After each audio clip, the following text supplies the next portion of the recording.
Sementara itu, saudara, penyaluran bantuan sosial program Keluarga Harapan dan bantuan non-tunai tahun 2019 mulai diserahkan pada warga penerima. Di tahun 2019, saudara, pemerintah menaikkan anggaran bantuan sebesar 32 triliun dari tahun sebelumnya karena angka kemiskinan di Indonesia mulai menurun. Bantuan sosial ini langsung dikelola oleh warga yang layak menerima.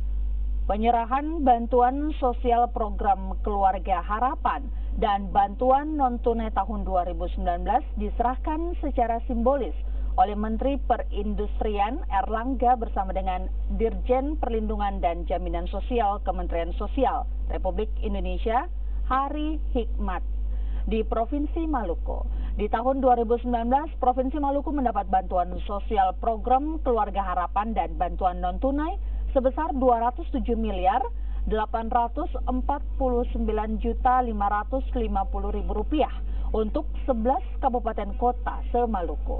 Karena dipandang berhasil menurunkan angka kemiskinan pada tahun 2019, pemerintah menaikkan anggaran bantuan sosial bagi warga penerima bantuan untuk seluruh daerah di Indonesia. Kepada keluarga untuk mempunyai harapan menjadi keluarga berprestasi, baik itu untuk menjadi wira swasta maupun anak-anaknya itu tetap di sekolah dan bisa berprestasi.